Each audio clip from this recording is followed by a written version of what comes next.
O Alienista, de Machado de Assis. Capítulo 1.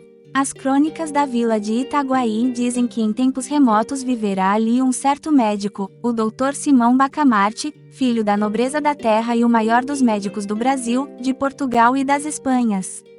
Estudara em Coimbra e Pádua. Aos 34 anos regressou ao Brasil, não podendo el-rei alcançar dele que ficasse em Coimbra, regendo a universidade, ou em Lisboa, expedindo os negócios da monarquia. A ciência, disse ele a sua majestade, é o meu emprego único, Itaguaí é o meu universo. Dito isso, meteu-se em Itaguaí, e entregou-se de corpo e alma ao estudo da ciência, alternando as curas com as leituras, e demonstrando os teoremas com cataplasmas. Aos 40 anos casou com D. Evarista da Costa e Mascarenhas, senhora de 25 anos, viúva de um juiz de fora, e não bonita nem simpática. Um dos tios dele, caçador de pacas perante o Eterno, e não menos franco, admirou-se de semelhante escolha e disse-lhe: Simão Bacamarte explicou-lhe que D. Evarista reunia condições fisiológicas e anatômicas de primeira ordem, digeria com facilidade, dormia regularmente, tinha bom pulso e excelente vista, estava assim apta para dar-lhe filhos robustos, sãos e inteligentes. Se além dessas prendas, únicas dignas da preocupação de um sábio, D. Evarista era mal composta de feições, longe de lastimá-lo, agradecia-o a Deus, porquanto não corria o risco de preterir os interesses da ciência na contemplação exclusiva, miúda e vulgar da consorte. D. Evarista mentiu às esperanças do Dr. Bacamarte, não lhe deu filhos robustos nem mofinos. A índole natural da ciência é a longanimidade. O nosso médico esperou 3 anos, depois 4, depois 5. Ao cabo desse tempo fez um estudo profundo da matéria, releu todos os escritores árabes e outros, que trouxera para Itaguaí, enviou consultas às universidades italianas e alemães, e acabou por aconselhar à mulher um regime alimentício especial. A ilustre dama, nutrida exclusivamente com a bela carne de porco de Itaguaí, não atendeu às admoestações do esposo, e a sua resistência, explicável, mas inqualificável, devemos à total extinção da dinastia dos Bacamartes. Mas a ciência tem o inefável dom de curar todas as mágoas. O nosso médico mergulhou inteiramente no estudo e na prática da medicina. Foi então que um dos recantos desta lhe chamou especialmente a atenção, o recanto psíquico, o exame de patologia cerebral.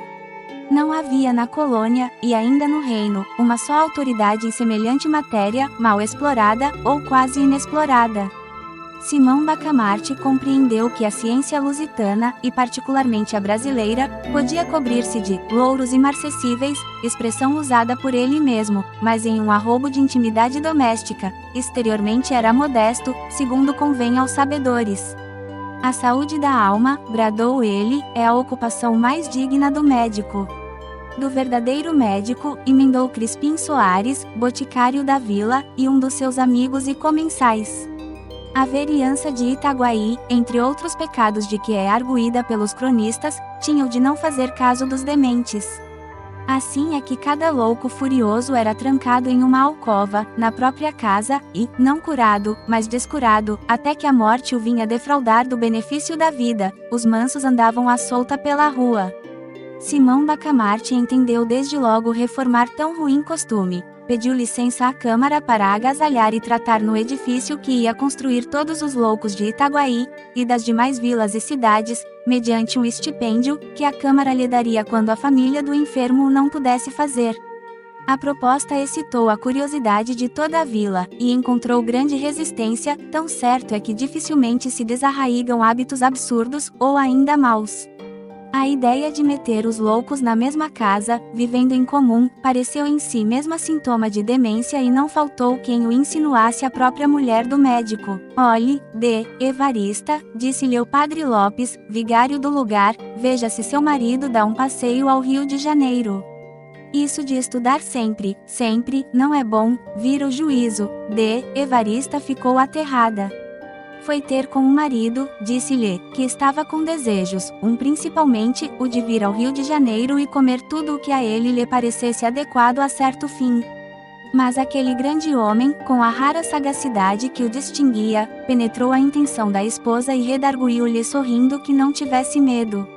Dali foi à Câmara, onde os vereadores debatiam a proposta, e defendeu-a com tanta eloquência, que a maioria resolveu autorizá-lo ao que pedira, votando ao mesmo tempo um imposto destinado a subsidiar o tratamento, alojamento e mantimento dos doidos pobres.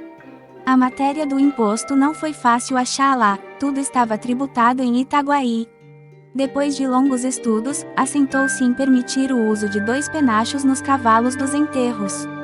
Quem quisesse emplumar os cavalos de um coche mortuário pagaria 2 tostões à Câmara, repetindo-se tantas vezes esta quantia quantas fossem as horas decorridas entre a do falecimento e a da última bênção na sepultura.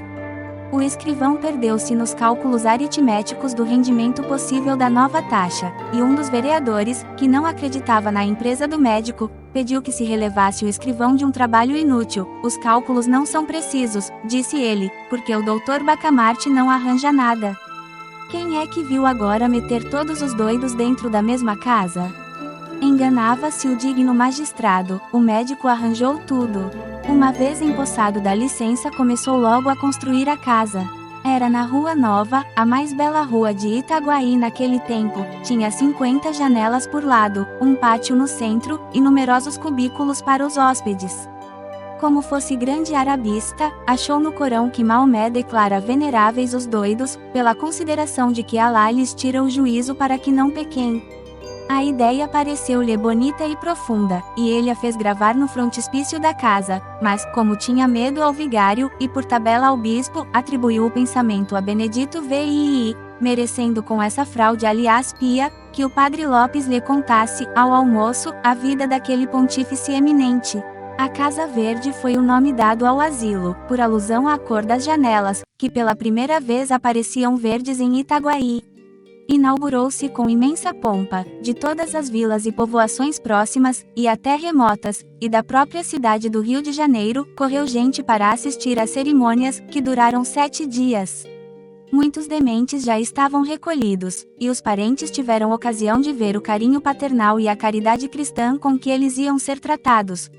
Evarista, contentíssima com a glória do marido, vestiu-se luxuosamente, cobriu-se de joias, flores e sedas. Ela foi uma verdadeira rainha naqueles dias memoráveis. Ninguém deixou de ir visitá-la 2 e 3 vezes, apesar dos costumes caseiros e recatados do século, e não só a cortejavam como a louvavam, porquanto, e este fato é um documento altamente honroso para a sociedade do tempo, porquanto viam nela a feliz esposa de um alto espírito, de um varão ilustre, e, se lhe tinham inveja, era a santa e nobre inveja dos admiradores. Ao cabo de 7 dias expiraram as festas públicas. Itaguaí tinha finalmente uma casa de orates. Obrigado por assistir o vídeo. Se está gostando desse audiolivro, não esqueça de se inscrever no canal, deixar o gostei nesse vídeo e ativar o sininho para não perder os próximos capítulos. Também compartilhe com alguém que vai gostar dessa história. Clique aqui para escutar o próximo.